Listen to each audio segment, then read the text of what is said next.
This is the Fantasy Football Show with your host, Smitty.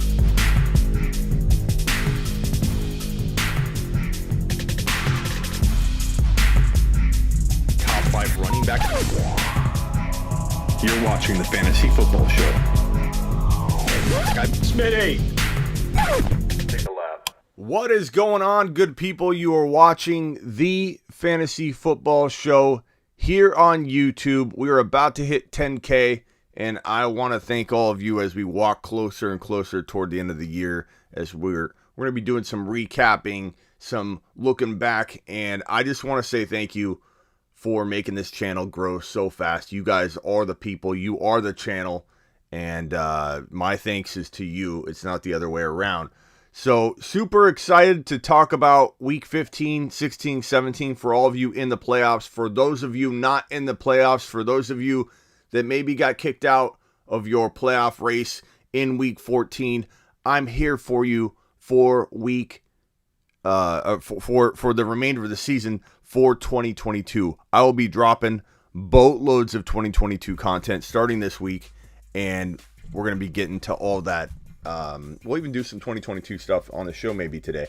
But I'm here for you. Your 2022 starts right now. And even if you're in the mix for your 2021 playoffs, which a lot of you are, I know, because you're the Fantasy Football Show viewers, and we took care of business this year.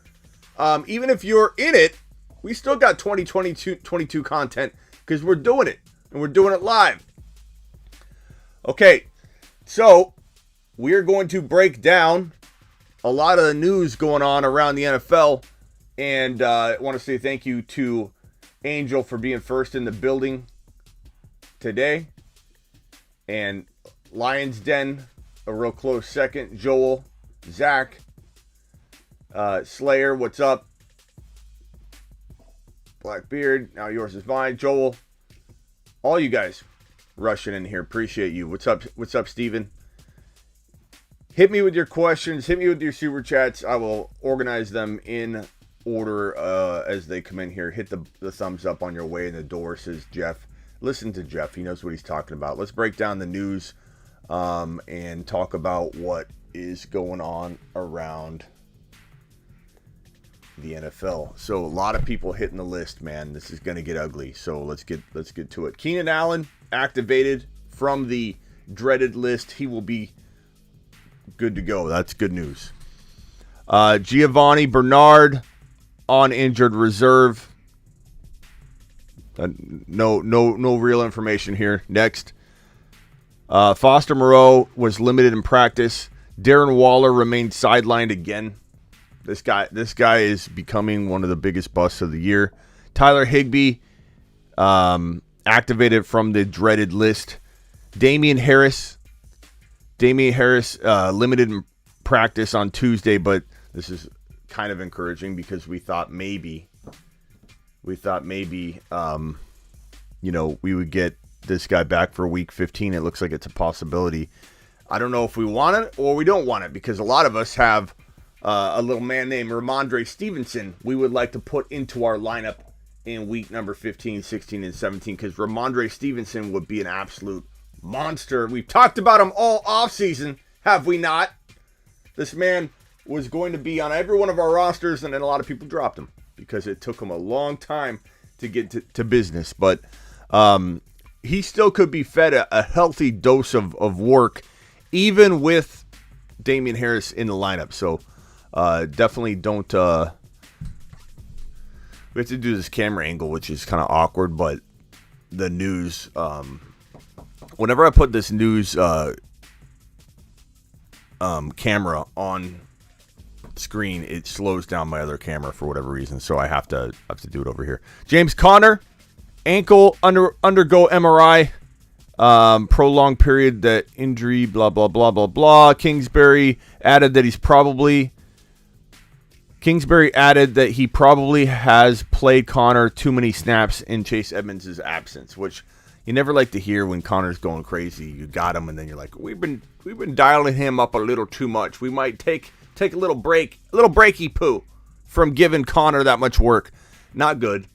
You know, even if he comes back you're going to see more Chase Edmonds. I think Chase Edmonds will probably come back, but we'll see. DeAndre Hopkins undergoing an MRI. I got a little beef with Hopkins. If he's hurt badly, then I guess I take this back. But I was a little disappointed he wasn't on the field. Like, I know he got banged up in the game, but I don't know. Because Kingsbury after the game said Hopkins was fine. He didn't think it was a big deal. If it wasn't a big deal, this is my initial reaction. Again, if there's more to the injury than obviously there is if they're doing an MRI. But Kingsbury said, I don't think it's a big deal. I don't think it's that bad.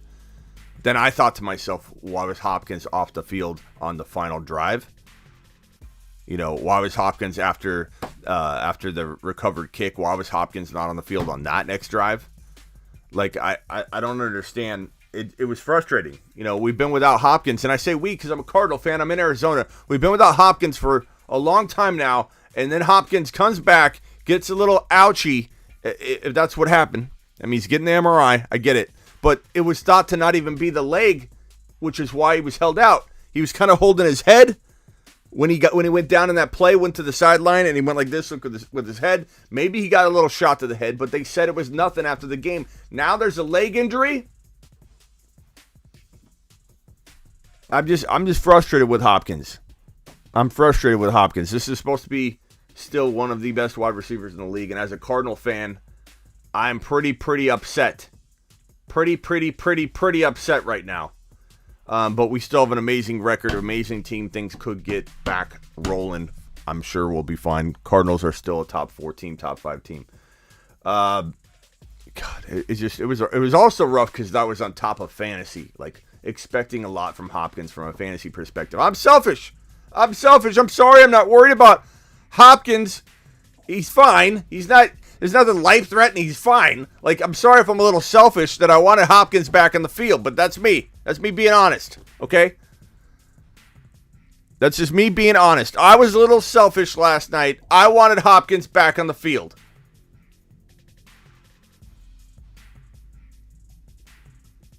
Okay. Hunt was sidelined Tuesday. Surprise, surprise. Week to week, on Monday said he's unlikely to play on Saturday against the Raiders. Fantastic. Thanks, Kareem Hunt. Austin Hooper on the dreaded list. Landry on the dreaded list. Stefanski. Okay, that's his protocols. Jaguars owner. Okay, so they're talking about Urban Meyer may or may not be the future. We'll see. If they keep Urban Meyer, they're ridiculous, and they shouldn't have gone this route anyway. It was very evident once the Tim Tebow stuff started coming out. Like, Tim Tebow is potentially going to be like, what are you doing? We could tell the distance Urban Meyer took the Tim Tebow thing was evident he didn't know what he was doing. I'm sorry. That was the writing on the wall for me. And then my biggest fear for James Robinson, for ETN, for Lawrence was that Urban Meyer was going to be a wasted year. Trevor Lawrence has matured a little bit during this season, but this is going to be like a reset year because if Urban Meyer is removed and he needs to be, then you've got a whole new now he's got to learn a new coach, potentially a little bit of a new system. It's going to be a reset year, and it just kind of sucks for a guy like Trevor Lawrence, who you wanted this year to be very, very productive. So pretty bad news. Tony Pollard. Mike McCarthy said he's feeling a lot better about Tony Pollard's foot. Availability for Week 15 against the Giants. Look, we want Tony Pollard back. If you own Zeke and Pollard, you want to start Tony Pollard. He's the better back. He's more explosive. The problem now, though, is going to be, what do we do? Because if Tony Pollard is less than 100%, then we don't even know who to start still. Because Tony Pollard might come back, but then if he doesn't get half the work, then he's not going to get more production than Zeke. And then you're left in a situation where, like, do I start Zeke and hope he falls into the end zone? I don't know. So, to be determined later, will we want Tony Pollard or Zeke in our lineup if we own both in Week 15? I will let you know. I will come back with updates all week long on this one. Rashad Penny, Seahawks coach Pete Carroll, as he should, has said that Penny deserves a shot to establish himself as the team's lead back in the regular season final 4 weeks. That is true. That is facts. That is not cap. And Pete Carroll needs to stick to his word on this one. Penny is still available in a significant amount of leagues. We're talking like 40% of all leagues. He's still available on waivers. So Penny needs to be your absolute top ad of the week in week 15 on, because he can win you a league. Penny can win you a league if he's still out there and nobody picked him up. And I have a couple big leagues where a lot of my waiver wire names are not available in my leagues. My leagues are huge, deep benches. And there was like 4 out of like 10 of the leagues I checked where Penny was still on waivers. Because nobody either A, wanted to buy into him, B, we're all stacking defenses to try and stream defenses, so we all are holding extra defenses. It's an awkward time to add a running back when you weren't sure what the workload was going to be. It was before the game kicked off. It's easy now to be like, oh, Penny's the great, player we all should have known to add, and he was on my ad list for sure. So my recommendation was pick up Penny if you need a running back.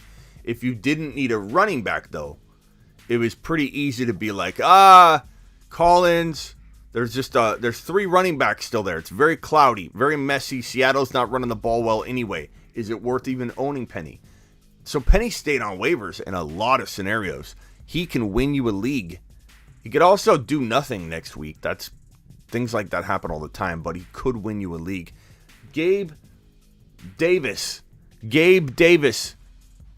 ran a pass route on 80.6% of Josh Allen's Week 14 dropbacks. That had something to do with Emmanuel Sanders' injuries and what he's dealing with. But he is looking good. I've always liked Gabe Davis. He's always been a real solid, wide receiver prospect in deep leagues.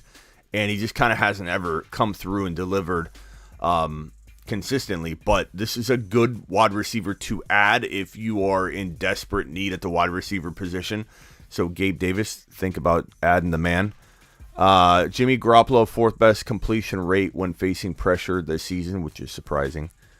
You guys know my thoughts on Jimmy G. I think the team wins and does better under Trey Lance. I don't care.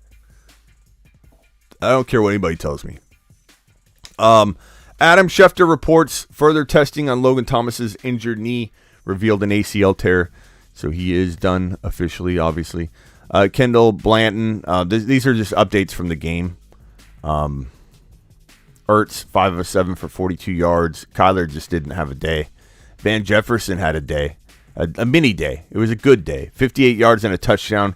I expected this man to score. He's coming into his own. He had a lot of mistakes in this game, but I still believe he's very, very embedded in the offense. But Odell Beckham Jr. surprised me. And, I'll take a lap on Odell. I'll take a lap when we get to him. 86 yards for Christian Kirk. A.J. Green has continued to surprise this year. And with Hopkins still banged up, this is a good wide receiver to add. Maybe Hopkins is available and you need a wide receiver. I mean, he continues to deliver as long as he can get healthy and get back on the field the next game because he's older. 7 of 10 for 102 yards. He's continuing to do very well. So you need a wide receiver, grab him. Here's Hopkins. Super disappointed in Hopkins. You know that. I've already said that. 54 yards off 5 catches, 12 targets. Him and Kyler were not on point tonight. And I don't know who to blame. Part of me wants to blame the man that didn't return to the field, but I don't know.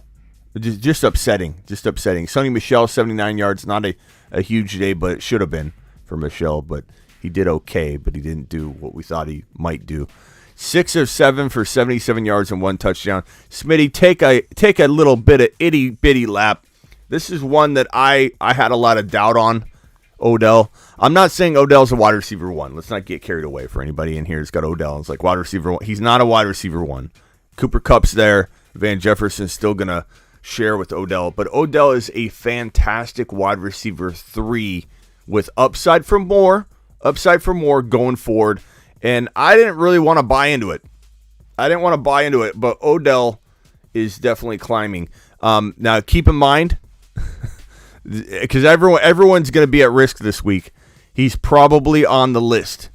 So this could affect his week 15, just so you know. But Odell still moving forward, if he's on the field, not on the dreaded C list for week 15.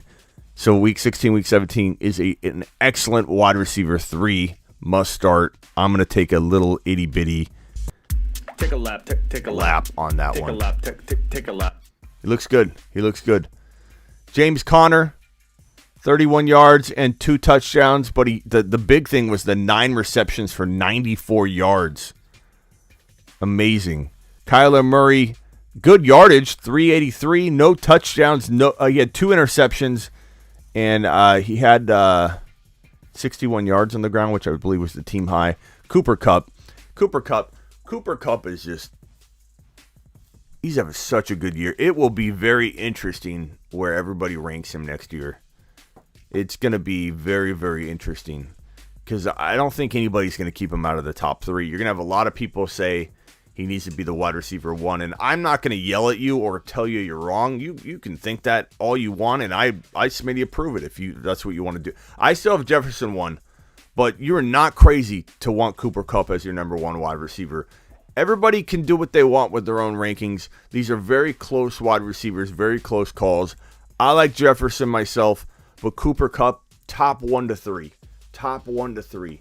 I mean, 13 of 15. Stafford is the best thing that ever happened to Cooper Kupp. 123 yards and a touchdown. And this felt like it could have been more. Like when Cooper Kupp has 100 yards and a touchdown, it feels like, okay, is he going to get the other one? Is he going to get the second touchdown? Is he going to get the other 40 or 50 yards? Like, you're not disappointed, but if Cooper Kupp gets you 90 and a touchdown, let's say, you feel a little bit cheated. That's how good Cooper Kupp is. And so, I mean, how do you not take that guy in the first round in 2022 drafts? How do you not take him as at least a top 2 wide receiver? I don't know. Like, he is definitely right at the 1, 2, 3 for wide receivers in 2022 and a first rounder. So, it's crazy. Broly says Cooper Kupp's the number 1 wide receiver. No, there is a debate. I just had it with you, Broly. It's Jefferson, Kupp, Jefferson. It's easily a debate. Easily. Simple debate to have. Stafford, 23 of 30, 287, and 3 TDs. He looked great. He looked fantastic. Malcolm Brown. Okay, I think we're running dry on the news. Mike Williams did not practice Monday.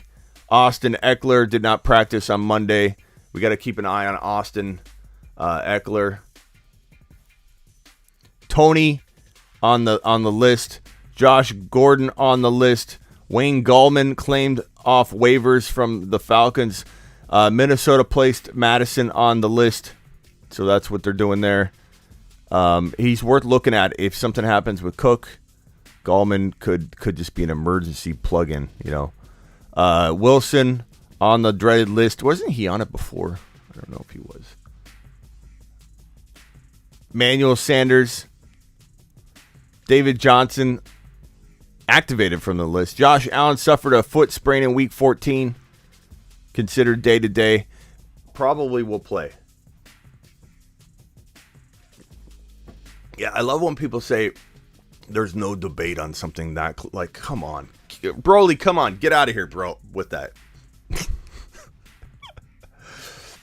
No debate? No debate? Take a lap. Take a lap. Take a lap. Take a lap. No debate. Someone's actually going to try and say Justin Jefferson and Kupp can't be debated. And I see the comment here.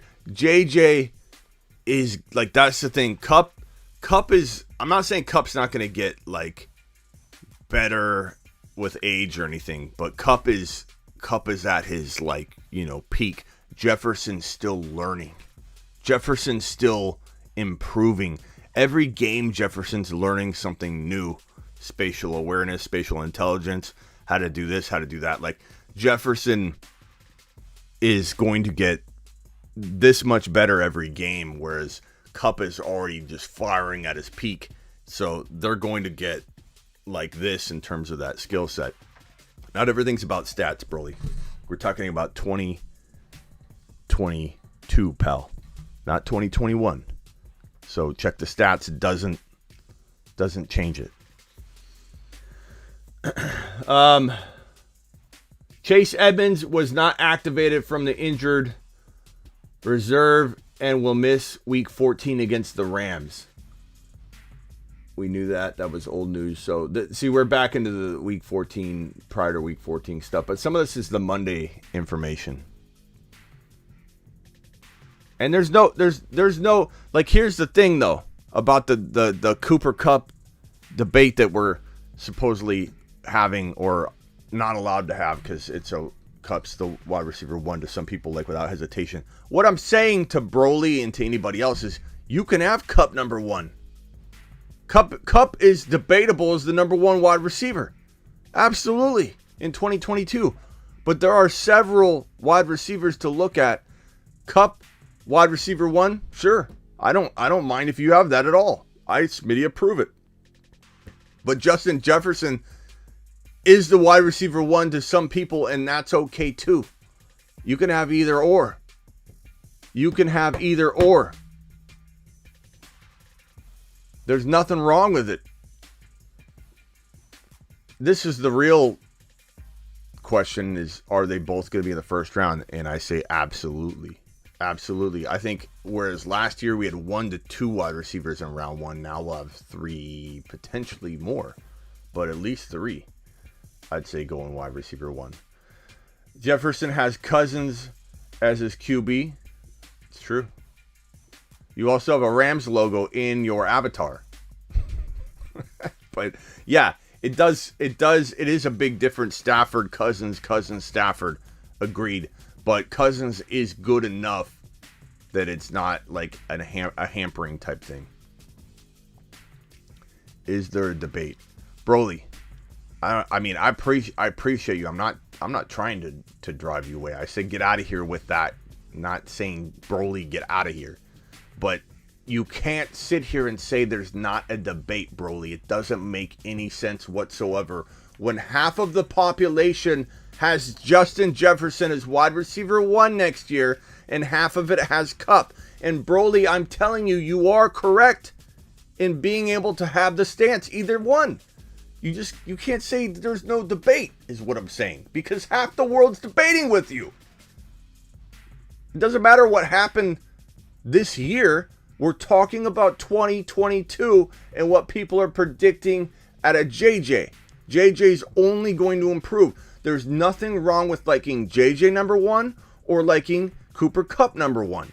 Either way. And if someone said, hey, I still have Tyreek Hill number one, Smitty, I'm not going to make someone take a lap on that. All 3 are absolute fire. Or somebody said, hey, Smitty, I think Devontae Adams is staying in Green Bay and Aaron Rodgers is going to stay in Green Bay, which I don't think is going to happen. But if someone wanted to rank Adams number one next year, that's debatable too. It's all debatable. There's no right or wrong for 2022 yet. So much is going to unfold. There's what I believe. There's what you believe. But to say there's no debate, that's all I'm saying. There is a debate. Everybody's having it right now. You can't say there's no debate when literally half the people will say Jefferson and half the people say Kupp. I think both are phenomenal, and it's going to be a healthy debate. A healthy debate all freaking offseason. There's no wrong answer between Kupp or Jefferson number one. Exactly. That's exactly what I'm saying. There you go. Okay, Royce Freeman, a decent pickup. I don't know, bro. Hey, Special, sorry you missed the playoffs, bro. Sorry you missed the playoffs, pal. For any of you that have missed the playoffs, I've got your back for 2022. We're going to do it live. We're going to break it down. 2022 content's flowing in like water. Just going to be... Jefferson is bad. He's a bad boy. He's a bad boy. Yeah, CeeDee Lamb. I'd probably say CeeDee Lamb's going to be in the top 5. I'd say, he's had a little bit of an up and down year, a little more than we would have liked. But he still can, if Lamb drops a monster, 2 or 3 TD game in the final 3 weeks, he will be inside the top 5 wide receivers on the year. He can climb right into that area. CeeDee Lamb is still hovering in that point range that 1 or 2 big weeks in the next 3 weeks will put him inside the top 5 to 7 for wide receivers on the year. He's that close. So, yeah, Lamb, depending on how he finishes, will be ranked ultra high in 2022, or he could fall into the mid-second round zone. If he finished on a tear, people remember the last thing that had happened is going to be more influential than the whole season. So Jamar Chase is an example. Everybody doubting Jamar Chase. Not everybody, but everybody outside of our circles, let's say, talking about Jamar Chase isn't it. It just isn't. He isn't it. He's not doing it anymore. Now, the last thing that you remember is going to influence you more than the entire season. So, Jamar Chase, if the season ended today, Jamar Chase would be such a high wide receiver drafted. Michael, appreciate you, pal. If Rodgers goes to Denver, Jerry Jeudy will be a wide receiver 1 and will be a steal next year's draft. Absolutely. So my predictions are that that was an old graphic that I was putting up from a video there. Okay, so what were we saying? Denver and Pittsburgh. These are the 2 landing spots. So A-Rod, the odds of A-Rod, I think, staying in Green Bay, in my opinion, are 0 to 5%. I mean, if they win the Super Bowl, something happens to management on the management level. This could increase, sure. But right now, as it stands, I literally think it's more of a 0 to 5% chance that A-Rod stays in Green Bay in 2022. I think he's gone. And Michael, thank you for the super chat, pal. I think I got a couple more supers. I got John here. I got Terry Roberts. I got Greg. Thank you guys for the super chats. Let me put you right here and get to you right after this Green Bay point. Appreciate all of you guys' super chats. And Michael, let me put Michael's back up. Michael's been a huge supporter of the channel and the show. We wouldn't be where we're at without you guys, without your generosity. Michael, appreciate you, pal. And I agree with him. So while I'm talking about Michael's point, let me keep Michael on screen. So A-Rod, to me, I feel like this is a 70% chance. And if we put this at 0, if I just had to choose 2 spots and break up the percentage, maybe I'll put 35% chance here and 65% chance here. I would say that's the likelihood. I think Denver's more likely than Pittsburgh. Pittsburgh would definitely be an attractive place for A-Rod. I think he turns either running back, Najee Harris or Javonte Williams, into a 15-plus TD running back. I think he turns Jerry Jeudy and, Sutton too, but Jerry Jeudy into a star. I think Jerry Jeudy would be a top 10 wide receiver. I think Deontay Johnson already feels that good, but he would be enhanced. He would be even better under A-Rod, and he would be more consistent, and he would be easier to count on as a high draft pick. And Freiermuth, can you imagine Freiermuth with A-Rod? Can you imagine Noah Fant with... I think Freiermuth does better than Fant under A-Rod, and I think both running backs explode under A-Rod. I think Deontay is just scary under A-Rod, and Jeudy vaults up and becomes this monster. So, thank you for the super chat. Thank you for the super chat. Drop a like in the video. Thank you. Should A-Rod go to the Jets? No. But I don't think he'd even consider it.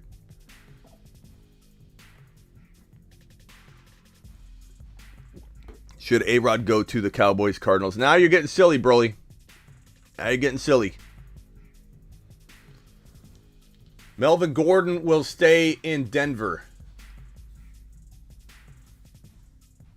I hope not, David. And even if he does, he may not be relevant. He's getting older. Every day, that man's getting older. Michael, thanks again, pal. Appreciate you.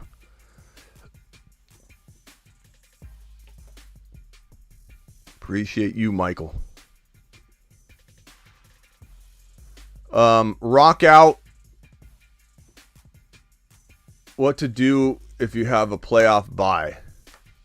What to do when you have a playoff bye. You watch a whole lot of Yellowstone, Rock out. A whole lot of it, bro. But you also can start looking at defenses, Rock out, to really hammer home that final 2 weeks. So focus on watching Yellowstone and watching the waiver wire and just making sure you have the right defensive players. Chuba or Foreman this week? Give me Foreman. Give me Foreman. He feels like the running back one, and he's the best shot you have. Good morning, Leonard. Do you trust Swift? We'll talk about Swift in a minute, but Swift is... It sounds like he's not going to be put on IR, but that could change. You know, I don't know where that information came from, but people started pushing it late last week. Hey, Swift may not come back. They may put him on IR. I haven't heard that this week, and I don't know where that news really originated from because it felt like a stretch. But who knows? Maybe there's some internal talks about it, and he might be put on IR. But for right now, it sounds like he is going to be back in week 15 or week 16 for right now. Hey, Smitty, I made the postseason. Thank you, Greg. Greg, congratulations, good buddy. I appreciate you, pal. Hey, Smitty, I might be in a bind for the playoffs. Well, Broly, lay it on us, and we'll see if we can help you win. Need a tight end. Please help. Who are the top tight ends available, David? We can try and help you out. Any news on Eckler? No, not yet. Just that they're looking at him, and I'll keep checking the waiver wire. I'll keep checking the news wire throughout the show. Rock out. We'll see if we can figure out what's going on with Eckler, but I don't know if we'll know today. We may know something later today, but not right now. Smitty, check my first video on IG. My Sleeper U coffee cup is here. Let's check it out. Let's check it out. Terry.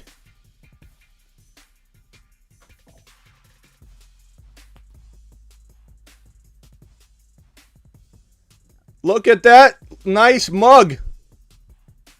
Showcasing the Sleeper U mug. Look at that. That looks good, Terry. Attaboy, Terry. Terry sporting the mug.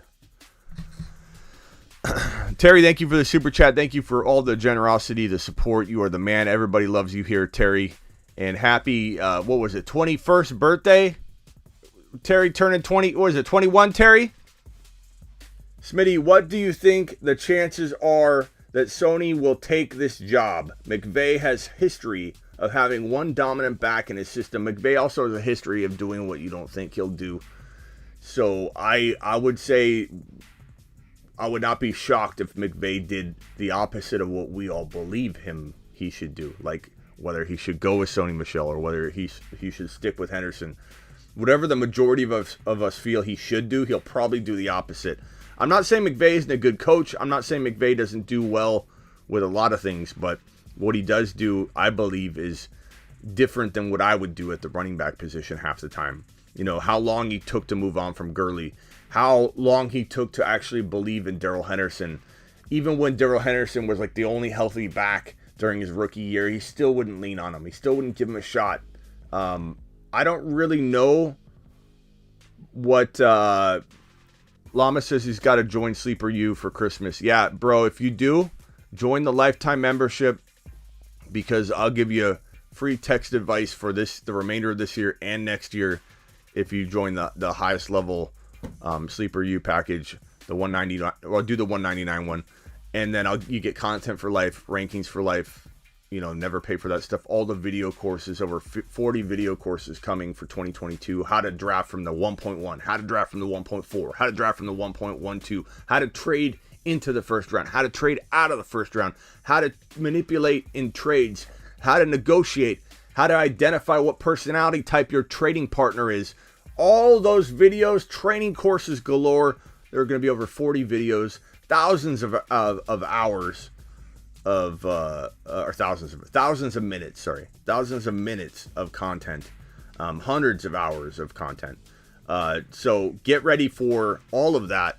That kicks off right now, essentially, on sleeperu.com. So and Llama, we're gonna tear it up this year. Okay, glad to have you when you do join.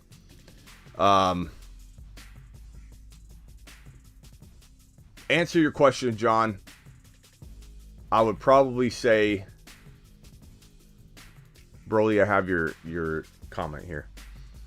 I would probably say there is a high likelihood that Sony Michel isn't going to be removed, but there's still a decent shot that he returns to Daryl Henderson. So I would call it like a 50-50 situation right now until we know how healthy Daryl Henderson is. If Henderson still is held out for any reason, let me pull up Daryl Henderson right now.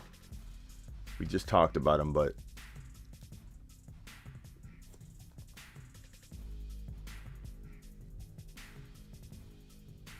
he's got this quad injury that's a little concerning. But if he looks like good to go, like he doesn't have any restrictions at all in the coming days,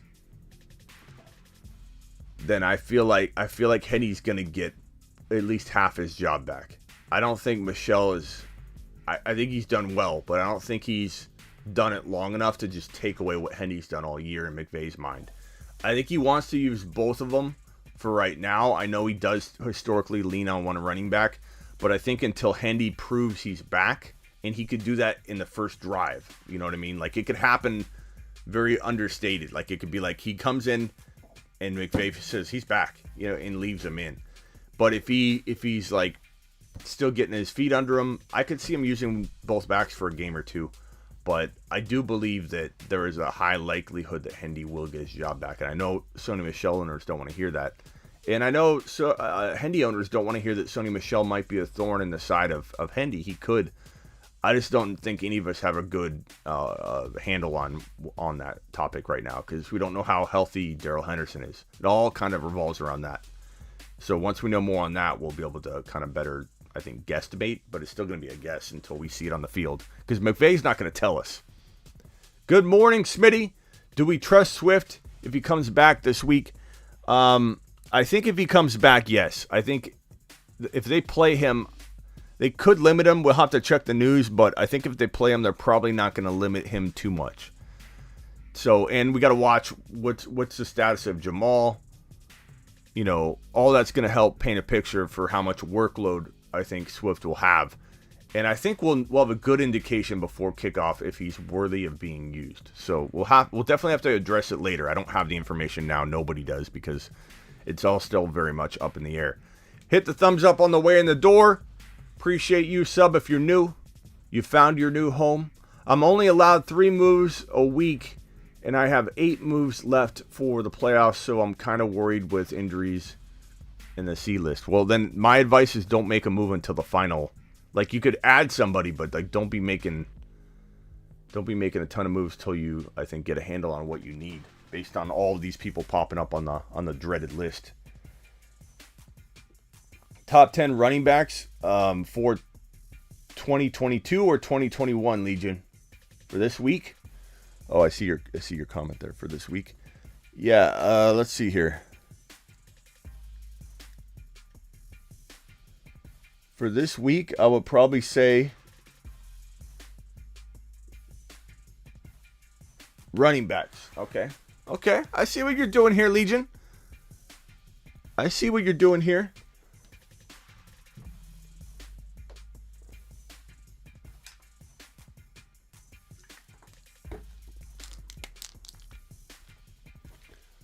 Week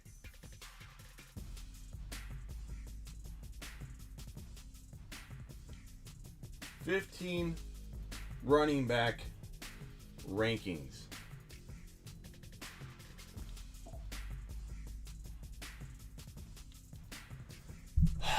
This is going to be good. Number 1. I mean, it has to be JT for me. I get it that the matchup, JD. JT. The matchup could be better versus New England, but you just can't sit JT as the RB1. Like Dalvin Cook, if as long as he's not on the dreaded list or hampered or anything, Dalvin Cook would probably be the running back 2 overall for week number 15. Kamara plays Tampa, so we can't put Kamara anywhere at the top here, although he is a receiving back as well, and he could definitely have a big day. You know, he could have a sneaky big day, like some running backs have against Tampa. Like Gaskin has pulled in 2 touchdowns before. It's certainly possible that Kamara could still find production, but I don't think enough that we're going to rank him as like as a top 3 option at the running back position given the Tampa Bay matchup. So number 3, if Eckler's healthy, I probably would put Eckler. If he's healthy, but that is a question mark because of the health, so we got to check in on that. That is bothering me. Okay, number 4. Man, number 4.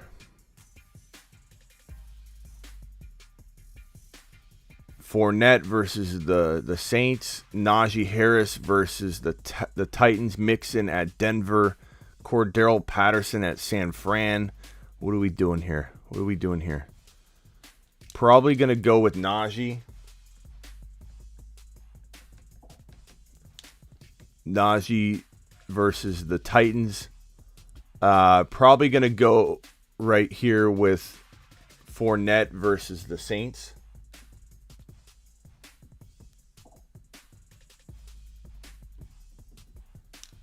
So versus the Saints, Najee versus the Titans. Eckler is, was he the KC? Cook is at Chicago. And JT versus the Patriots. So that's my top 5 so far.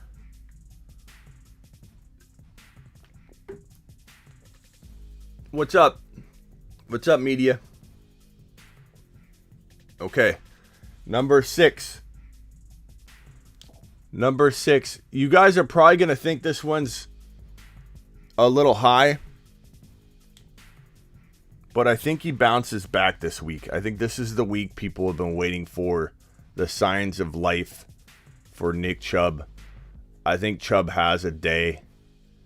He plays Las Vegas 7, 8, 9, and 10. Number 7 for me this week. Connor's banged up, so we're not putting Connor in the top 10. Kamara will probably breach the top 10 here. Joe Mixon is probably going to be next up. Mixon at Denver. Patterson, put your earmuffs on, media. Patterson at San Fran. Kamara, even though he's going up against a tough run D, he is a weapon. And is he in Tampa? Yeah, he's at Tampa. And then this last call, I mean, is it Gibby at Philadelphia? Is it Javonte Williams versus Cincinnati? I'm gonna go Javonte.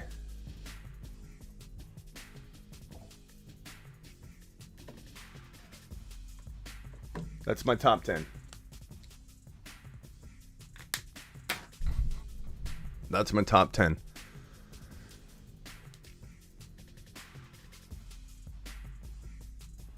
Chubb may or may not play. Let's see. We got a ways away, bro. He still, if he doesn't play, obviously you would move him out. But if he does play, I don't understand how they're that far out. And guys, make sure you grab the Ernest Johnson if he doesn't play. But if we're this far out, I don't know, man.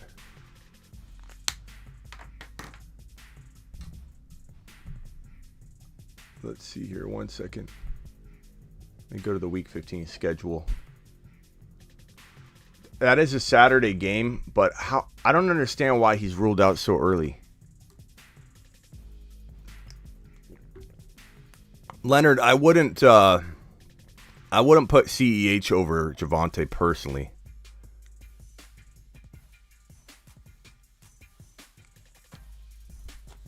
So, just so everybody knows, the dreaded list is going to potentially put a lot of these in question. But for right now, who else is exposed right now? Eckler's injured, so all the red are the question marks. Eckler's injured. I don't know if Cook's going to end up popping up on the list. Just so you know, I'm going to do a little dotted line because he's got close contact with people. He hasn't been said to be in close contact directly with Madison, but just keep an eye on Cook. That could get crazy. So at risk of not playing, injured. We're waiting to hear how hurt he is. If, let's say, those didn't pan out, Gibson would be a potential next man up. I don't have Barkley near the top 10, bro. He's more of like a 20 overall running back for me. I got him like where Sony Michel, Zeke Elliott, Josh Jacobs, where those guys are. Aaron Jones could have a better day than people expect. Montgomery is going to be hit or miss. Gibson would be probably an alternate if one of these guys gets taken off the board.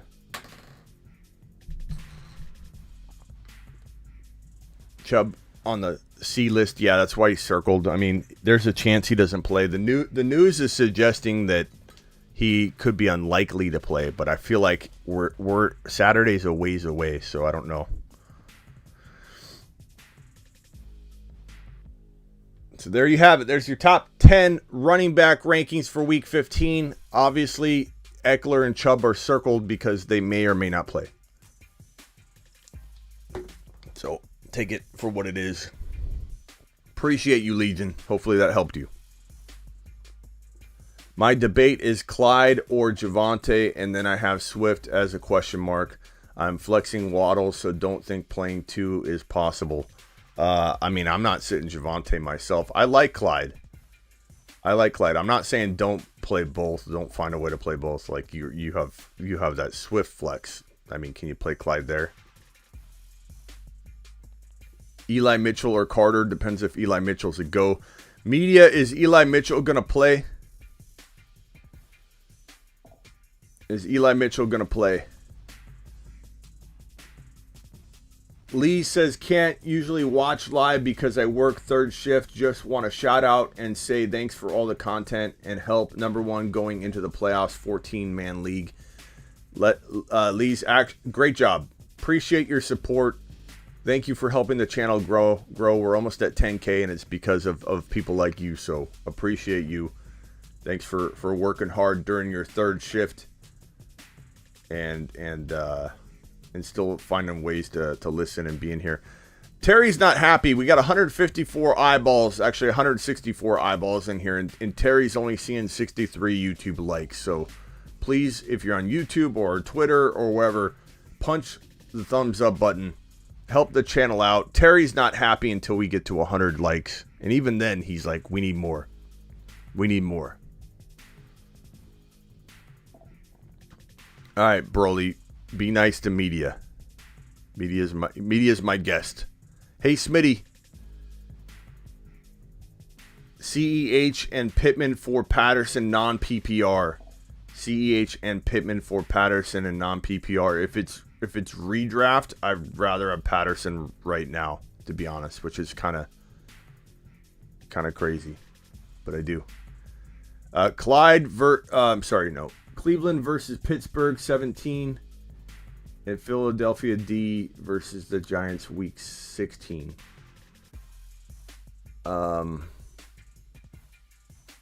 Cleveland versus Pitt week 17 and Philly versus the Giants. I like those. I mean, I don't know if I love the Cleveland one as much as I might love other options though in week 17. There will be a lot of people that will be on board of Henry to an extreme degree. And there'll be a lot of us who are very skeptical, but would invest at the right price. But Henry, I think, is going to get way overvalued. And some of it's going to be because a lot of running backs have struggled. And so no one knows where else to turn. And Henry's going to be sitting there.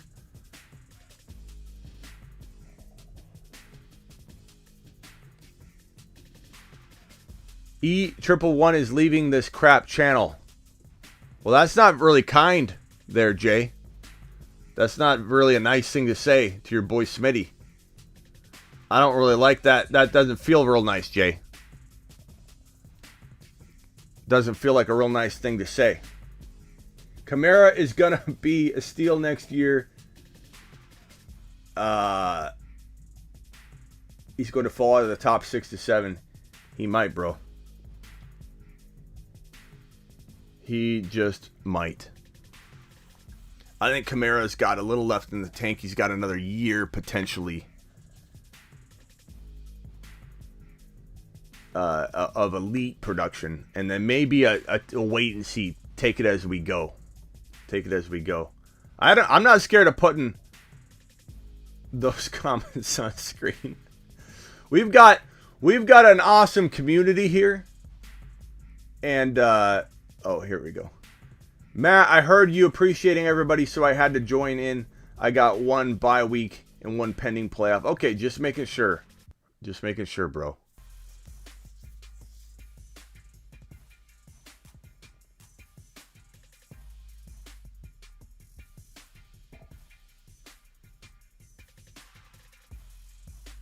Just making sure, broski.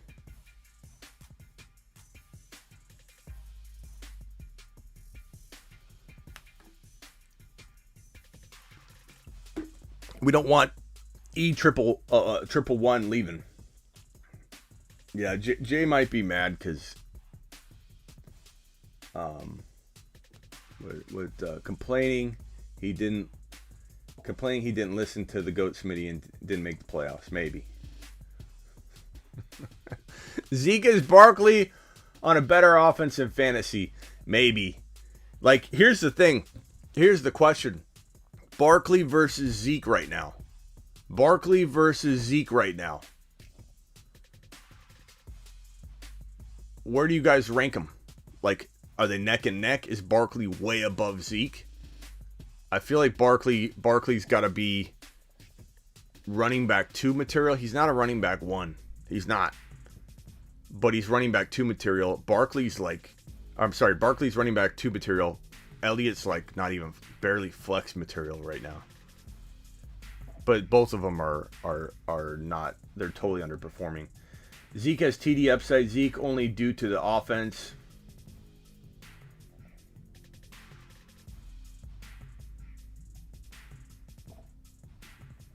Don't worry, Terry. I think he's already removed.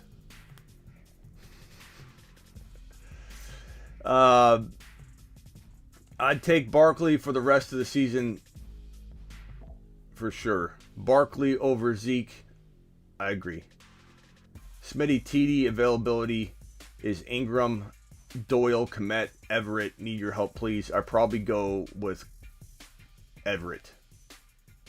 Didn't Everett score last week? James gives the edge to Saquon.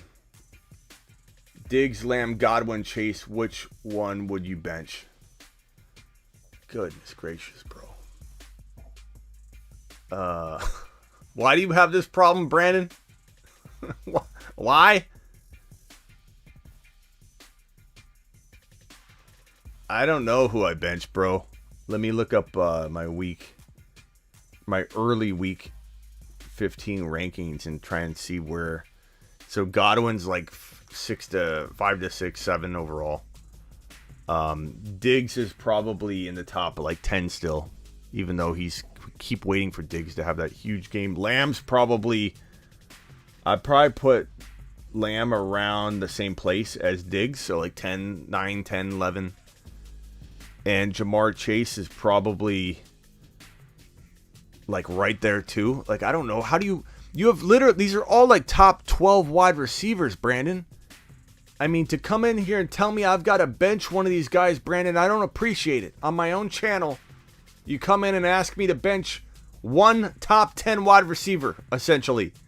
Hey, Smitty, can you go on record and tell me that you don't like one of these top 10 wide receivers this week? Like, you think I'm going to fall victim to that trap? Diggs, Lamb, Godwin, Chase, bench one?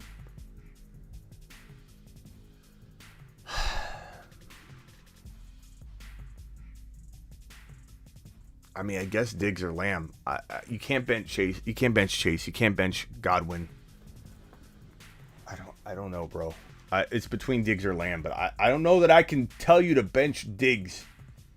I would say I trust Diggs a little bit lesser than the other three, but not enough to bench him, so I don't know what to tell you. It's a crazy question. Brandon says, imagine how I feel. Well, you should have traded, Brandon, instead of putting us all in this predicament. This predicament is not appreciated, Brandon.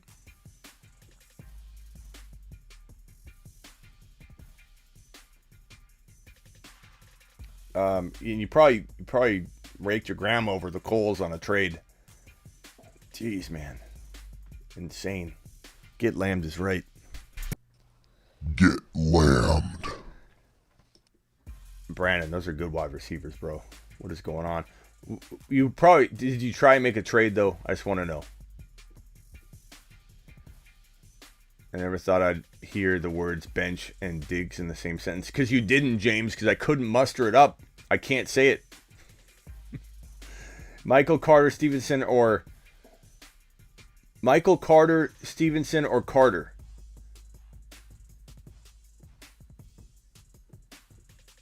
I don't know. Do you mean Michelle, maybe? Michelle Carter and Stevenson? I like Stevenson between Carter and Stevenson. I don't know who this other Michael Carter is. Get Lamb, says Kevin.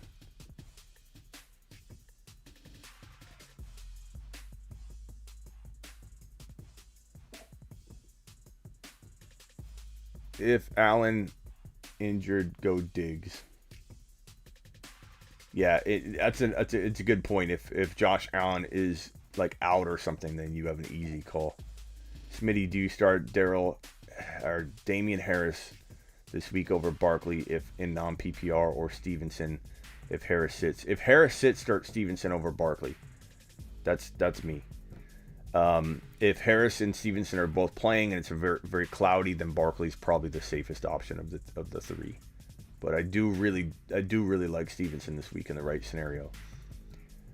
Roll with Tua or Cousins. I'll probably go Tua. I like the matchup for Tua.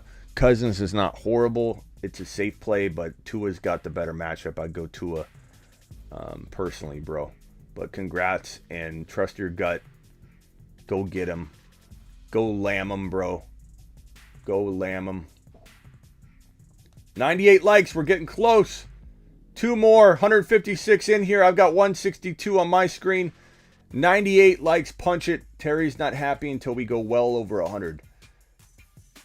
Brandon says he's tried to trade every week to trade one of them. It was one of those leagues where everyone is afraid to trade. Brandon, I've got training on this at sleeperu.com, bro, right here. Want bold year-round rankings, trade calculators, and bold predictions? Get on over to Sleeper. U.com. Get on over there, bro. I'm going to have training for this. I know, Brandon, this is insulting to say, and I don't mean it the way that it comes out. I'm sorry in advance. But everyone thinks they know how to trade, and everybody thinks they they don't need training on trade offer. Like, I know what I'm doing on trade. Like, I'm not saying, Brandon, you're going to go get raked over the coals. That's not what I mean when I say everyone, including me, has a lot to learn with trading. We're students of fantasy football. We're always absorbing and learning. But the problem is, Brandon, so many people look at fantasy football like they are what they are. I'm good at this. I'm good at that. I'm not so good at this. And I'm just going to draft next year. Like, how many times, think about it. How many times, Brandon, do you just think, oh, I'm going to draft next year? This year's over. I'm going to draft next year. Do you really sit there and go, how do I learn? Like, who here doesn't, and most everybody's going to say yes, but who here doesn't approach fantasy football offseason like, what classes can I take? If you're in your employment, don't you try and learn things like, I'm going to take this class and better this. I'm going to get this certificate and be better here. Why people don't go through 2022, head into 2022 with the mindset of, what can I learn? How can I get better? I'm going to change the game for that. And it all starts this month with my 2022 40 video courses on how to better trade, negotiate, all that. We need to approach football differently. I don't care if it's a game to our significant others or to our friends that don't play fantasy football. This is real stuff. This is what I do for a living, so I take it real personal when people go, it's just fantasy. That's what I do. Like, watch your mouth. Watch your mouth when you say it's just fantasy. So we're going to change the game in terms of learning, and I want everybody to walk into 2022 into sleeperu.com, which again is right here. Want bold year-round rankings? You go to sleeperu.com and you're going to learn. You're going to what course can I take? I'm going to take this course right here. And I'm still learning too. But Brandon, here's what you need to do. You need to attack trades different. Order of questioning. Make grandma come up with the idea to make the trade. You probably, in no offense, I do it too. We all get lazy, but you probably have attacked trades a certain way that don't work with these people. So I'm going to help you. I'm going to help you, Brandon. So that next year you're not stuck with 4 top 10 wide receivers and you got to bench one each week. A lot of it's order of questioning. A lot of it's like, hey, if you're making a trade with someone, like, hey, here's Brandon. So Brandon's got, what was it? Godwin, Chase. Why is that upside down now? Why is that oh, there we go. So Godwin, Chase, who was his other wide receivers? He had Lamb and Diggs. First thing you need to do, Brandon, let's say you're going after is your trade deadline passed, by the way? But let's say you're going after like a Nick Chubb.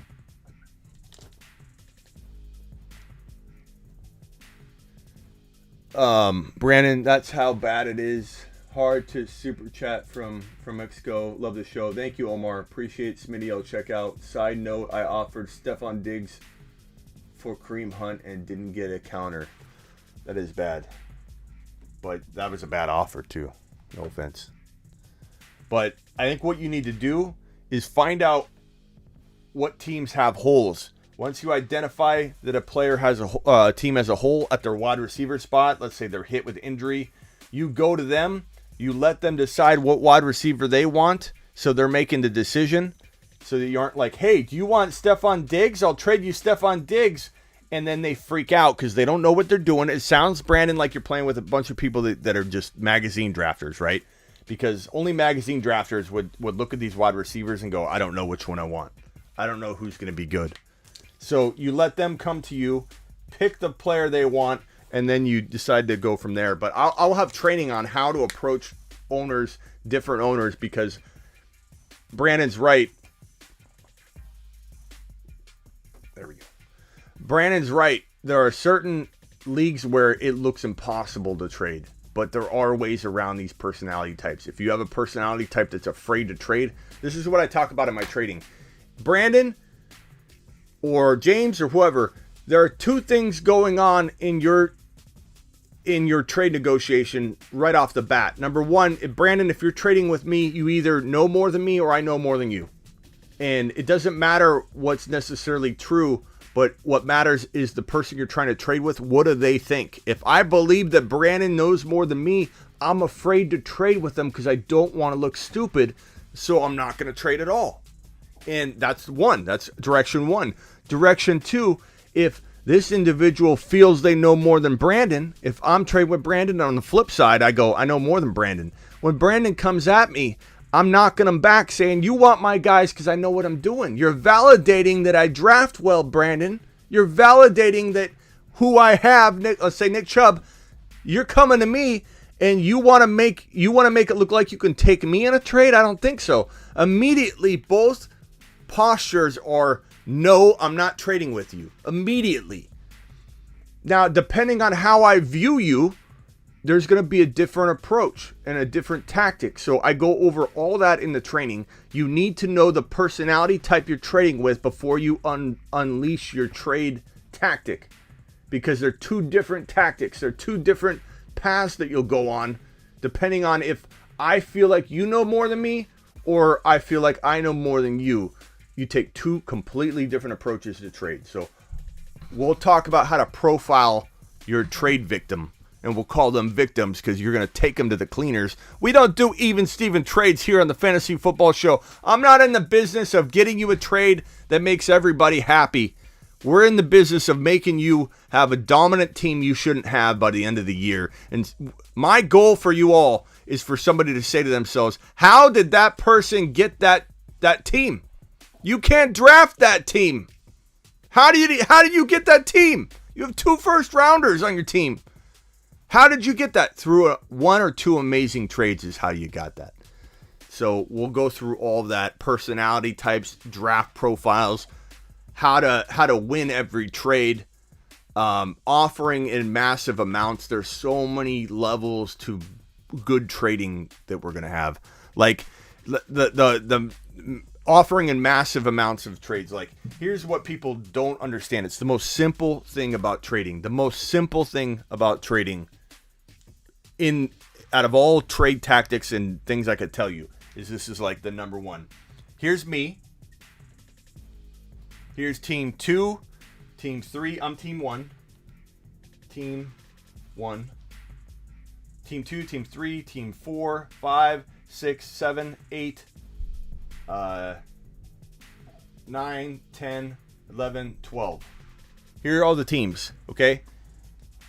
If I send out one offer to team 3, one offer to team 6, and one offer to team 9, and all of them are in my favor, I'm winning the trade, there's a high likelihood that all 3 of them are going to get rejected.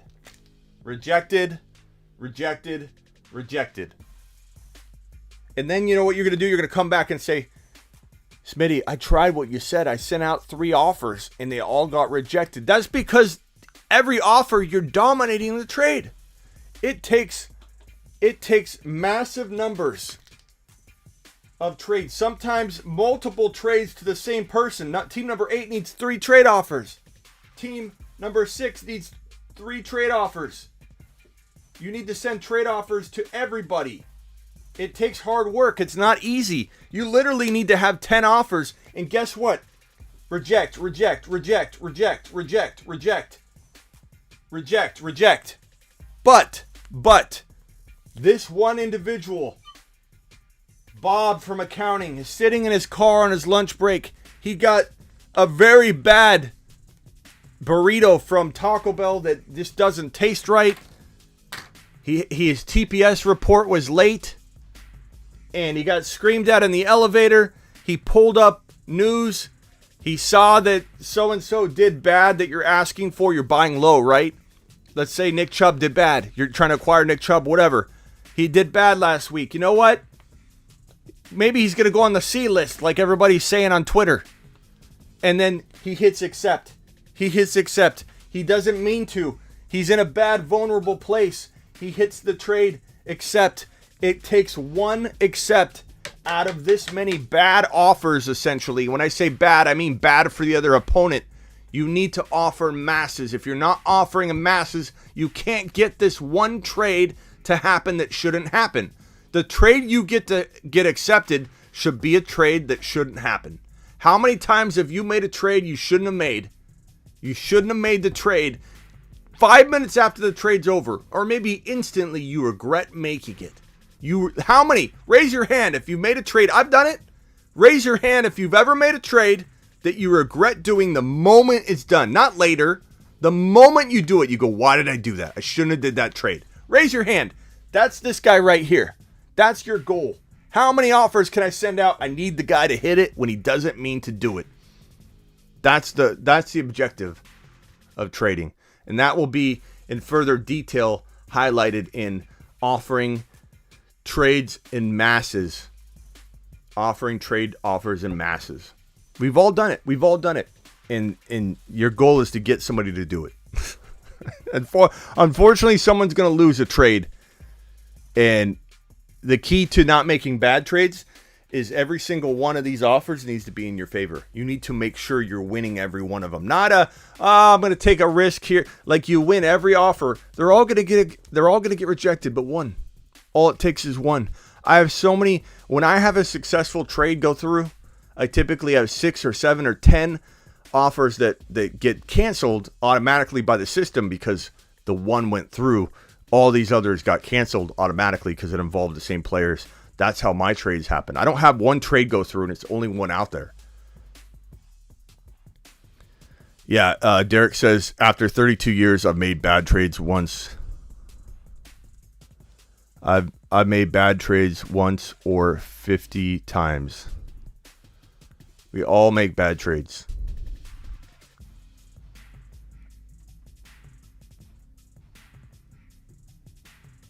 I think I lost the Cordero for Jamar Chase trade.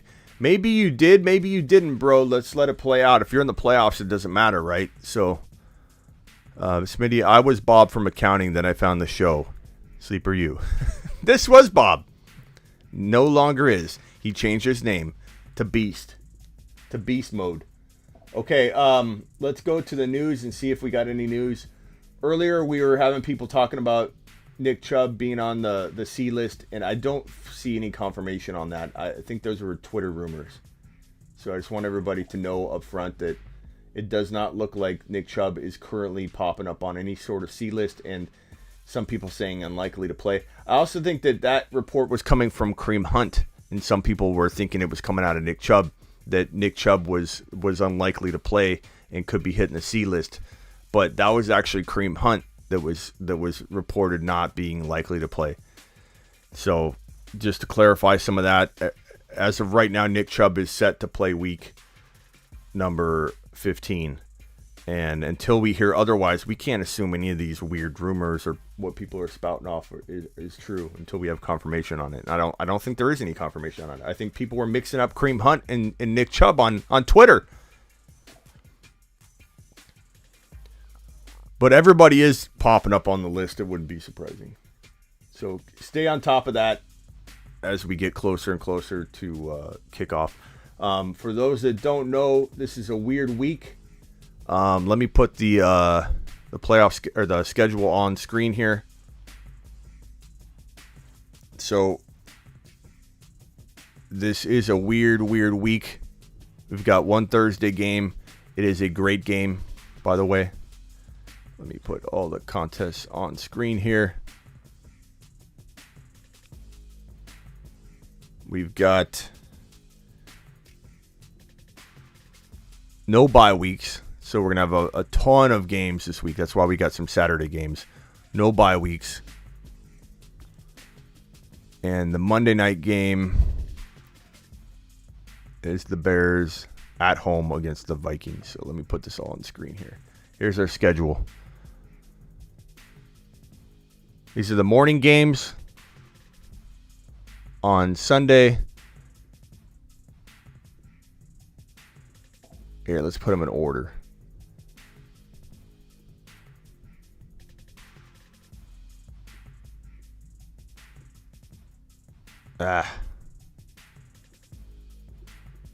They continue over here. So, and then the Monday night game. All right, here's the order from left to right. So Thursday night we got the Chiefs and the Chargers. That'll be a high-scoring game. Two very, very solid teams. Division rivalry, fighting for first place in the division. Really, that's what they're fighting for from here on out. Chiefs are 9-4. Chargers 8-5. Paddy Mahomes versus Justin Herbert, two potential GOATs for the future. Hall of Fame type guys. I love both these quarterbacks. I think they're both top 3 go forward in fantasy football 2022 and beyond. I think they're both top 3 or 4 for the remainder of this season. So I like the Chargers to win this game. I think they're going to make it interesting in this division. They're going to become a 9-5 team. The Chiefs become a 9-5 team, and it's going to be a battle. I'm going to say the Chargers win this game.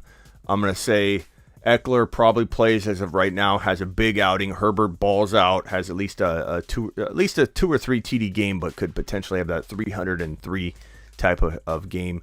Keenan Allen will do well. Mike Williams, they'll both do well. Guyton could be serviceable. I think he's becoming a reliable target for Justin Herbert, but he does sometimes vanish once Mike Williams and Keenan are back on the field. So give me Clyde Edwards-Helaire for like 70 total yards and potential touchdown. Give me Tyreek Hill. I mean, and this is if these guys aren't on the C list, Mahomes, Hill, Kelsey all bouncing back, assuming they all play. Then we got a Saturday contest between the Raiders and the Browns, Patriots and the Colts. That second game will be interesting. That first game is going to be boring. That Raiders and Browns game is going to be low scoring, boring. I'm thinking Nick Chubb, if he plays, will have a good day. But past that, I'm not expecting big numbers out of anybody. It's going to be either Nick Chubb, big game if he plays, should play. Again, back to the rumors. We don't know that he's out. Do I think Keenan plays? I don't know, Legion. I think so, but tough to say for sure right now on a Tuesday. And this game's Saturday, game's Thursday. We should know more tomorrow, but we'll definitely know during the Thursday show. But I don't think anybody can possibly do very, very well. But Nick Chubb in this Saturday game battle between the Raiders and the Browns.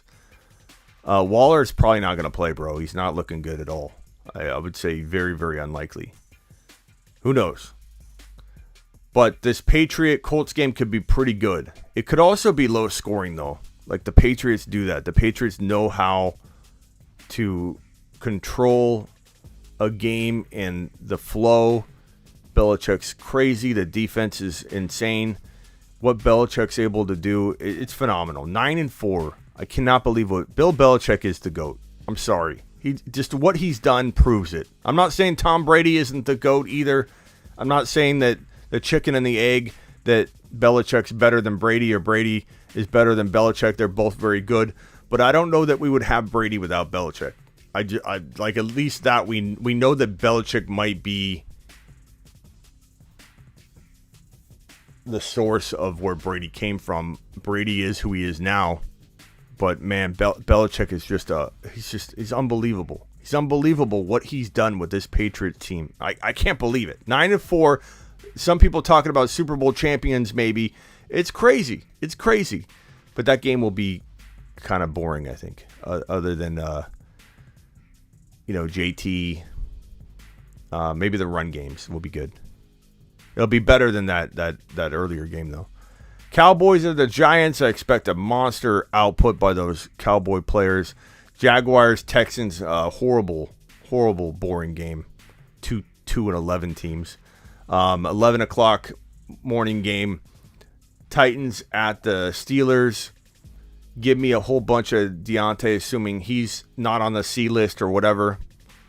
Give me a bunch of Najee Harris, assuming he's good to go. Big Ben's not a bad start. And available in a lot of leagues if you need a quarterback. Over here on this side of the fence, we're still continuing on with the morning games. Washington football team at the Eagles. We're looking at Oh, I'm sorry. Jets at the Dolphins. We're looking at a good game out of Tua. Probably a pretty decent scoring game for the Dolphins offense. I mean, Gaskin's a very good start, assuming he's a go. Tua's a good play. No Jets players will be good plays, in my opinion, at all, especially with Elijah Moore out. Washington football team at the Eagles. Give me a lot of I don't know. Is McLaurin out? Is McLaurin going to play? What's up with McLaurin? Scary Terry McLaurin, concussion, won't return week 14. We haven't heard a single bit of information on McLaurin. He could potentially miss this game. Who knows? So stay tuned on McLaurin news. I see that super chat. I got you right there. Let me see if I missed another super chat. If so, I apologize. I've got one from... I'm sorry, Johnny. Did I miss this, Johnny? Are you still here, pal? Miami D or Colts D this week. Barkley, thoughts, rest of the season. I like Barkley as a high-end running back 3 or a flex play, but I don't even consider him a high-end running back 2 right now. He's a low-end running back 2 with upside. A lot of people like Barkley still. He's getting a little more involved as the season moves along. If he stays healthy, he potentially has good upside as a low-end running back 2. I wouldn't expect more. As far as the defenses right here, you're saying Miami D or Colts D.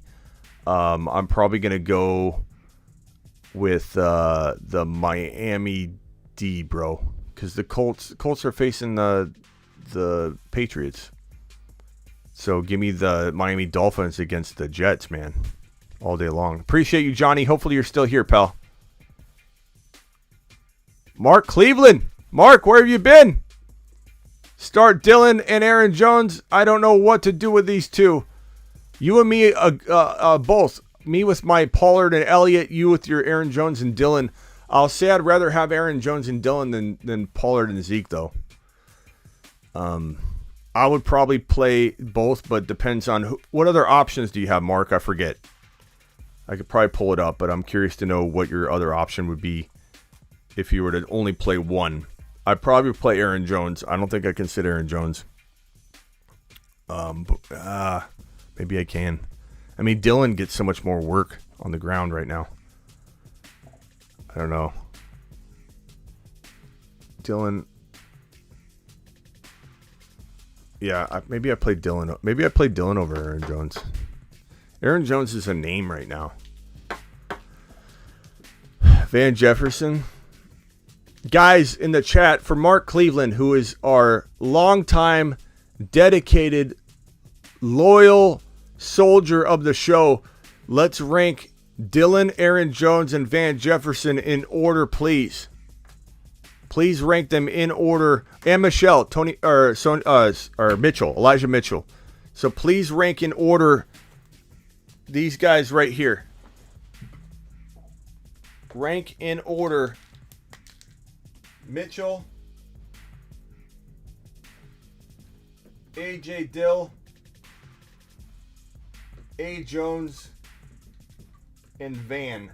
Please rank in order these four for Mark Cleveland. Go. I want to see what you guys think in the chat. Let's give him some groupthink. Let's help Mark Cleveland decide this very, very tough decision. Donald says in this exact order that I have. Ronald says Aaron Jones, Mitchell, Van, Dylan. Aaron Jones is so hard to bench, but he's also so hard to start. Smitty, you got the order, says Donald. Mark, what's your order? What are you leaning towards, Mark?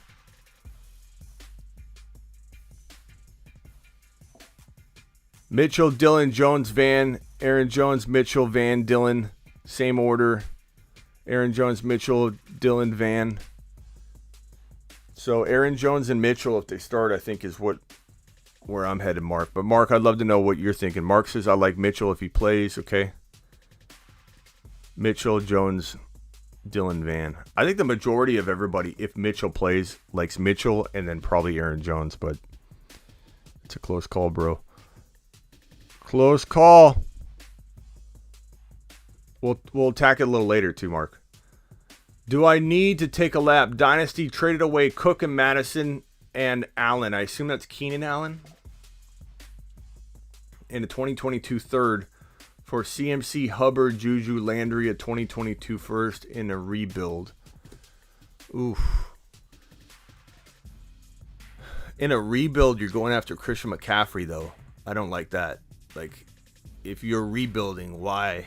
I guess here's what I'm thinking, though, Romez, and I don't know if you're gonna be able to trade him in this format like you would the 2022 redraft value that is Christian McCaffrey. I think as you approach week 1, every day you get closer to week 1 of 2022, McCaffrey's value will go up because people will start lessening up on the doubt, and I doubt him. I don't want him, but I'm just saying you need to not now turn McCaffrey because you're like, I did a bad trade. Now I'm just going to get rid of McCaffrey. You've got to wait and get the right price for McCaffrey. And in Dynasty and Keeper, I don't know that you're going to get a ton of offers right now for McCaffrey. People are doubting him. They need to see that he's back. Remember how his value just skyrocketed once he came back? We thought he was going to come back, right? But once he actually came back before he went out again, his value skyrocketed once there was confirmation he was back. You've got to wait now. But you might have a good bargaining chip for somebody that really believes in McCaffrey. But I don't know that I would have done this move. I'd rather have Cook and Madison together than I would CMC.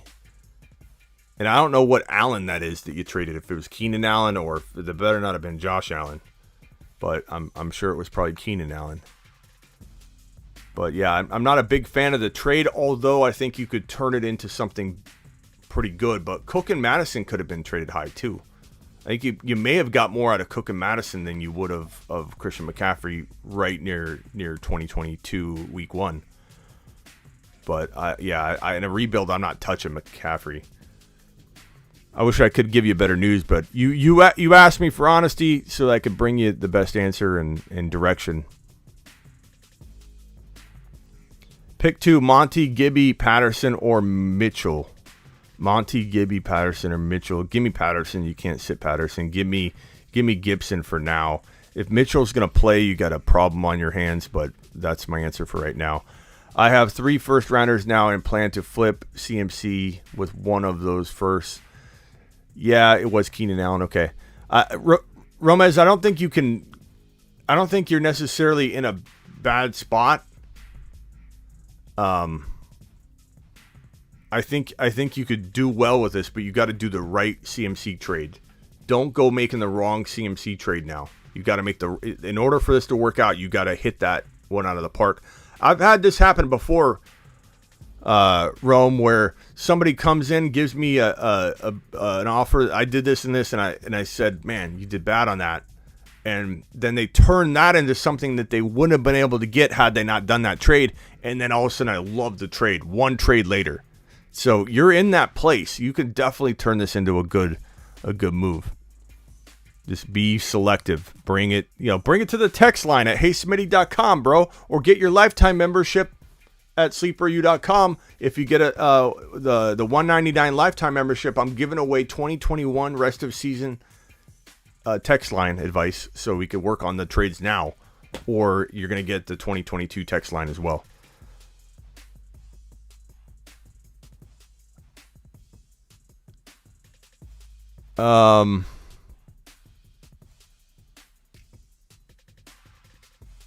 Where are we at? We've got a couple minutes left.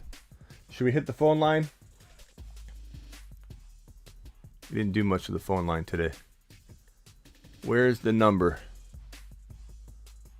Where is my phone number? I always delete it on accident.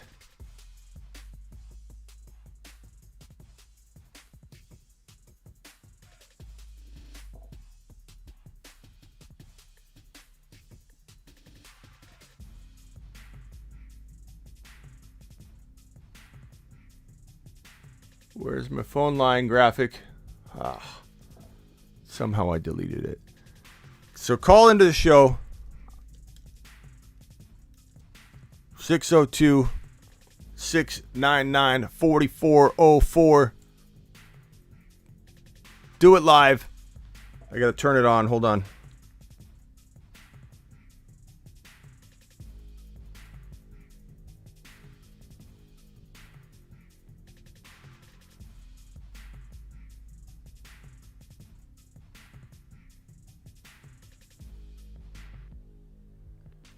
As much as I love this work phone that I have, I'm an Apple guy and I have this Android for the work line. It's just so slow. Everything this phone does is just slow. I don't know who's an Android guy, but I'm not. Smitty for president, running back 2, Pollard or Hubbard. I'm going to probably go Pollard if he's a go. Gesicki or Hawkinson. If Hawkinson's a go, I'm going Hawkinson. But you've got some dilemmas there because Pollard, we don't know if he's healthy or how much work he's going to get, so you might have to go Hubbard, and we'll know later. And Gesicki, I mean, good matchup, but I think we got to wait on that one. But Hawkinson, if he's a go and full go, I'm going Hawkinson. Thank you, Patrick. Appreciate you, pal. All right, phone line is open. Let's roll. Let's roll. Call in 602-699-4404. Coming knocking on Smitty's door. What's up, broski? You're live on the fantasy. What? What's going on, man? What's up, pal? What can I do for you? What's your name? My name's Sean. What's up, buddy? Hey, bench one. Let's do Deontay Johnson, Lamb, Keenan Allen, and Renfro. Deontay Johnson, Lamb, Keenan Allen, and Renfro. Yep, bench one. Deontay Johnson, Lamb, Keenan Allen, Renfro. Probably got to bench Keenan Allen right now until we, you know what I mean? Like, it just. Yeah, I was kind of on that thing too. I don't like benching Renfro's him. been playing like a Cooper Cup. Yeah. I mean, you could go between Lamb and Keenan Allen and just kind of wait, but I'm starting Lamb. But that's me. I'm biased toward Lamb, so trust your gut on that one. But I think you can't bench Renfro. He's too on fire. And the first one was who? It was Deontay Johnson. Yeah, you can't bench Deontay. No way. Yeah, so it's between Lamb and Keenan. Right now I lean benching Keenan. Okay. All right, buddy, call back. You got another one. We only got about 5 minutes left in the show, but if you got another question, dial in. All right, thanks. Later. All right, next caller. How we doing in the Throne League? I'm glad you asked, Honest Abe. I'm glad you asked because in the Throne League, man, why haven't I updated you guys on the Throne League? We are doing phenomenal in the Throne League. We are doing phenomenal. We are, I think, the 3rd seed overall. It's got some weird seeding, and that's probably my fault for not changing that. But I usually do what the majority wants. But look at this.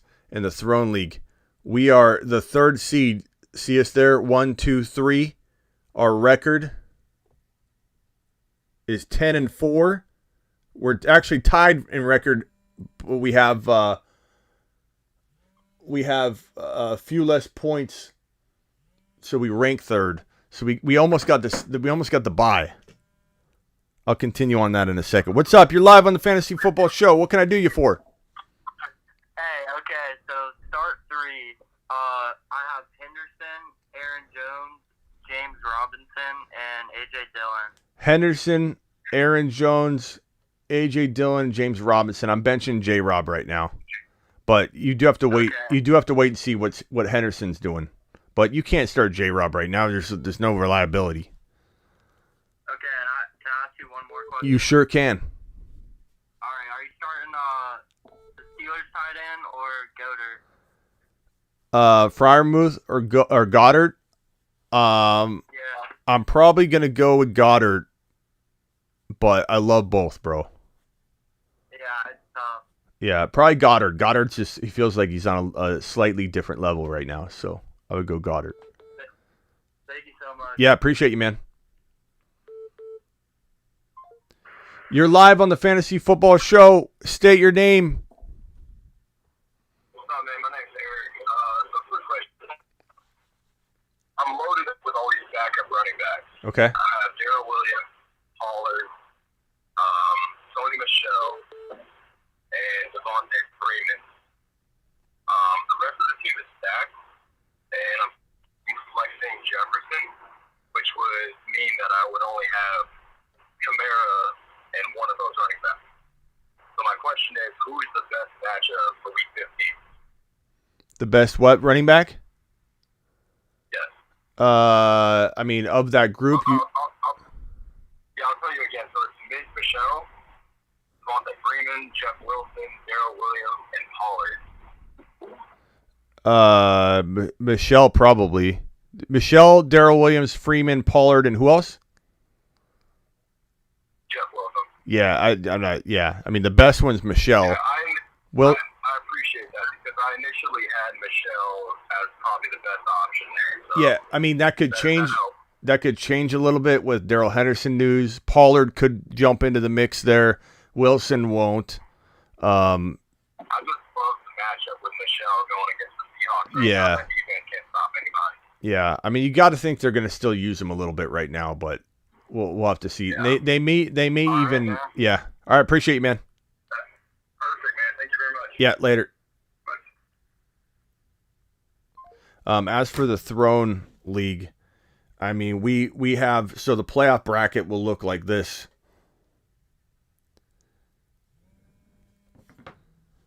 We got another caller. You're live on the Fantasy Football Show, good buddy. What can I do for you? Hey, Smitty. So I had a question about DK Metcalf and Travis Kelce. They had back-to-back dud games, and I want to know what your thoughts are. Yeah, I mean Kelce, I'm not worried about him yet. I'm worried about him for the future. I think that we're looking at a potential drop off for Kelce, and if it's not per game, it's because he'll miss games. He's getting older. He's done it at a high level for almost way too long, without having any kind of problems. Like I think we're on borrowed time for him. So I think he'll be fine. I think it's more of like the Chiefs didn't air it out in the second half of the game this week, so it was more of a game script thing. But Kelce will be dropping off potentially a little bit this coming year, and he's no longer first round worthy. I would never draft him in the first round anyway, but people had, people that love to draft tight ends early, if they're good at it, I still said, hey, do what you're good at, draft to your strength. But I probably won't be advising anybody to take Kelce in the top round or two in 2022 across the board. But for 2021, you're fine.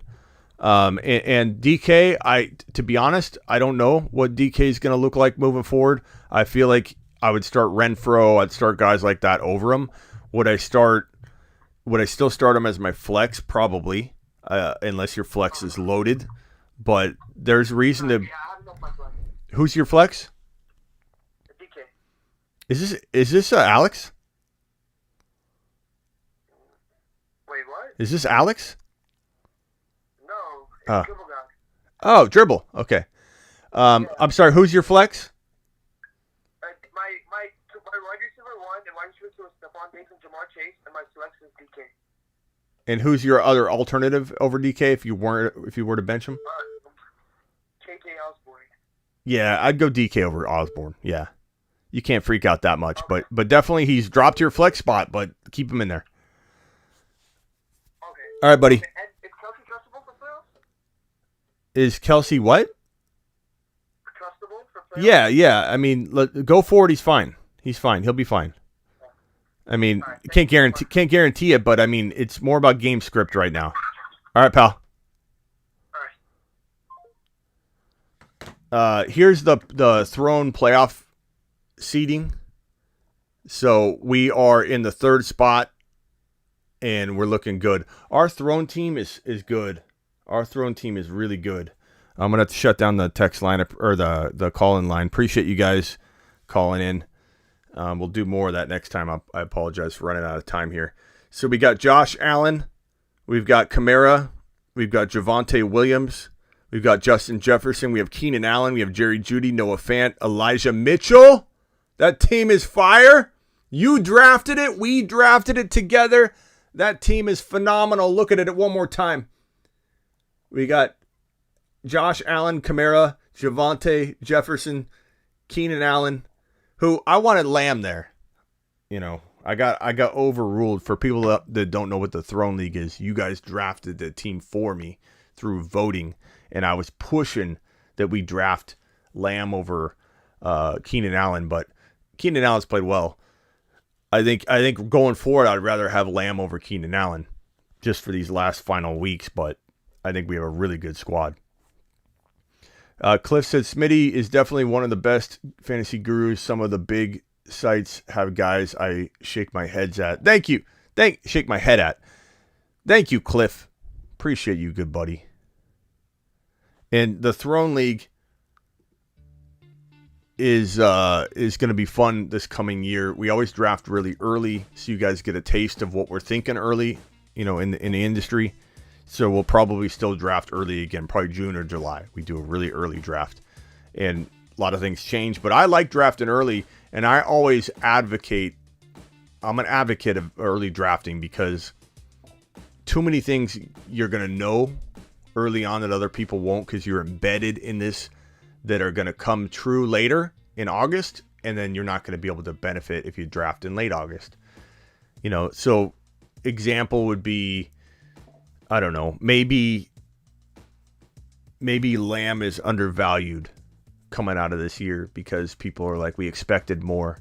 And then, we're talking him up as a top, 3 or 4 wide receiver walking into the early part of the offseason of 2022.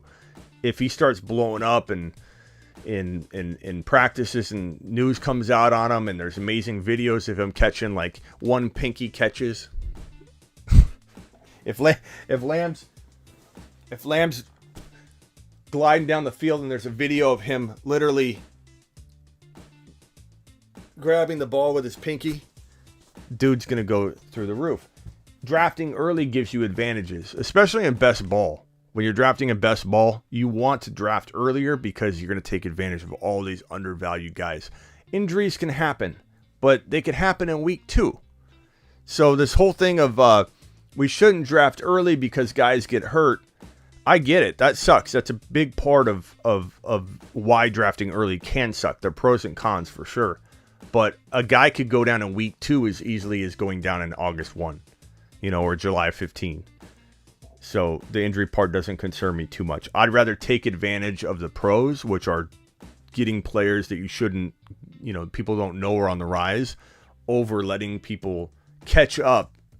And all the stuff you knew ahead of time and knowledge you had, you can't even capitalize on because everybody's catching up before draft day. So that's kind of why I feel the way I do about drafting early. Appreciate everybody. Have a good rest of your day. I will see you Thursday on the show. Same bat time, same bat channel. The Fantasy Football Show. If you ever get lost, you can find all my content at smitty1.com right behind my head here. Smitty1.com has all my links to everything. Don't forget to get the year or the lifetime membership at sleeperu.com. Want bold year-round rankings, trade calculators, and bold predictions? Get on over to sleeperu.com. Anybody that gets a lifetime membership, the $199 plan never pays for content again. Trade calculators, dynasty rankings, rookie rankings, super rookie rankings. And I've got something new out for 2022 that's going to blow your mind. They're called risk rankings. I'm going to have risk rankings out for 2022. And they're going to help us identify the risk involved in players like Clyde, Derrick Henry, Akers, Barkley, other players, risk values and risk rankings, risk score, if you will. All of that's coming in 2022. Get on over to sleeperu.com and get your lifetime membership, and that will get you. Where's my text line? That will get you text advice for 2022 on the text line. Appreciate all of you. See you tomorrow. Or yeah, I'll be live tomorrow at some point. I might go live tonight on YouTube as well, or at least Instagram. So make sure you're following me at the Fantasy Football Show on Instagram. But I will be here live Thursday, 5 p.m. Eastern, like always. See you all then. See you, E111. Appreciate you. Smitty, who should I grab off waivers week 16, 17? Michael Carter or Rashad Penny? Penny! Grab Penny now! What are you doing? Get Penny now! Do it! All right, as always, the best comments of the show are left on screen. Have a good rest of your day.